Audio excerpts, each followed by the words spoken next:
प्रधानमंत्री नरेंद्र मोदी ने आज नई दिल्ली के अखिल भारतीय आयुर्विज्ञान संस्थान यानी एम्स में कोविड-19 टीके की पहली खुराक ली। एक ट्वीट में पीएम मोदी ने यह जानकारी दी। उन्होंने कहा कि जिस प्रकार हमारे डॉक्टरों और वैज्ञानिकों ने बहुत कम समय में कोविड-19 के खिलाफ वैश्विक लड़ाई को मजबूत किया है, वह उल्लेखनीय है। पीएम मोदी ने लोगों से अपील की कि जो भी वैक्सीन लेने के पात्र हैं, वे सभी टीका लगवाएं और हम सब मिलकर भारत को कोविड मुक्त बनाएं। पुदुचेरी की नर्स सिस्टर पी निविदा ने पीएम मोदी को वैक्सीन का टीका लगाया। टीका लगाते समय प्रधानमंत्री ने असम का गमछा पहना हुआ था, जो असम में महिलाओं के आशीर्वाद का प्रतीक है। दूसरा, गैस सिलेंडर की कीमतों में पिछले 4 दिनों में दूसरी बार बढ़ोतरी की गई है। सभी श्रेणियों के एलपीजी के दाम आज 1 मार्च से 25 रुपये प्रति सिलेंडर और बढ़ गए हैं। अंतर्राष्ट्रीय बाजार में एलपीजी के दाम बढ़े हैं। यही कारण है कि पिछले 4 दिनों में रसोई गैस सिलेंडर के दाम दूसरी बार बढ़ाए गए हैं। मार्च महीने के शुरू होने के साथ ही जनता पर महंगाई की एक और मार पड़ी है। पिछले महीने 25 तारीख को रसोई गैस के दामों में 25 रुपये की बढ़ोतरी की गई थी। शिवसेना नेता संजय राउत ने रविवार को कहा कि संयुक्त प्रगतिशील गठबंधन यानी यूपीए को पुनर्गठित करने की जरूरत है और एक नए गठबंधन का नेतृत्व शरद पवार जैसे वरिष्ठ नेता को करना चाहिए, क्योंकि कई क्षेत्रीय पार्टियां कांग्रेस के नेतृत्व में काम करने के लिए तैयार नहीं हैं। राउत ने कहा कि इस गठबंधन का भविष्य कांग्रेस के बलिदान और उदारता पर निर्भर करेगा। उन्होंने कहा कि देश में अब कोई राष्ट्रीय जनतांत्रिक गठबंधन यानी एनडीए नहीं है, क्योंकि उसके सहयोगी अलग हो गए हैं। राउत ने कहा कि इसी प्रकार सपरंग का कोई अस्तित्व नहीं दिख रहा है, क्योंकि इसमें बहुत कम पार्टियां रह गई हैं। केंद्रीय मंत्री प्रकाश जावड़ेकर ने कहा कि कई मोबाइल गेम हिंसक, अश्लील और व्यसनी है और पबजी बस एक उदाहरण है। इसलिए सरकार ने भारतीय सांस्कृतिक मूल्यों को बढ़ावा देने के लिए गेमिंग उत्कृष्टता केंद्र स्थापित करने की योजना बनाई है।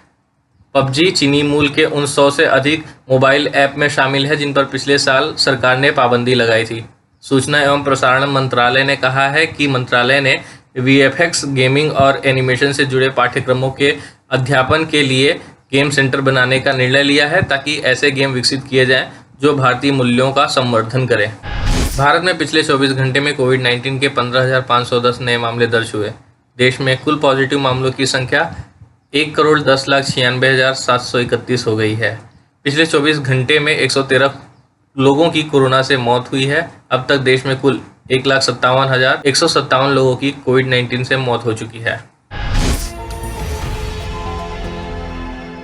जब हमने HW न्यूज नेटवर्क की नींव डाली थी, तब हमने ये ठाना था कि न्यूज और इंफॉर्मेशन ये लोगों तक फ्री पहुंचनी चाहिए, मुफ्त पहुंचनी चाहिए, और हम आज भी ये वचन पर कायम हैं। पर जैसे आपको मालूम है, न्यूज चैनल चलाने के लिए पैसों की जरूरत है, तो हमको सबको न्यूज फ्री पहुंचाने के लिए कुछ मेंबर्स और कुछ सपोर्टर्स की जरूरत है। जी हां, मेरी आप सबसे गुजारिश कि आप सब HW न्यूज हिंदी की मेंबरशिप को ग्रहण करें। ये सदस्यता स्वैच्छिक है, यानी कि आप अपनी मर्जी के मुताबिक इसे ग्रहण कर सकते हैं, क्योंकि अगर आप इसे ग्रहण नहीं भी करते तब भी आपको HW न्यूज हिंदी के तमाम कार्यक्रम मिलते रहेंगे। मगर अगर आप चाहते हैं कि आजाद न्यूज जो है वो मजबूत हो, अगर आप चाहते हैं कि वो न्यूज जो सत्ता से सवाल पूछती है वो मजबूत हो, तो जरूर बने HW न्यूज हिंदी के सदस्य। जो लोग हमारे 89 रुपए प्रति महीने वाले कार्यक्रम से जुड़ेंगे, उनके लिए HW न्यूज का बैच विश मिलेगा। साथ ही साथ उन लोगों को हमारे एक्सक्लूसिव पोल्स में भी शामिल होने का मौका मिलेगा। इसके अलावा हमारा जो दूसरा मेंबरशिप कार्यक्रम है वो 199 रुपीस प्रति महीने का है, यानी कि 199 रुपए प्रति महीने। और इस प्रोग्राम में हमारे जो मेंबर्स हैं उन्हें 99 रुपए के प्रोग्राम वाले सभी चीजें तो मिलेंगी। इसके अलावा बिजनेस से जुड़ी हुई बातें भी हम करेंगे।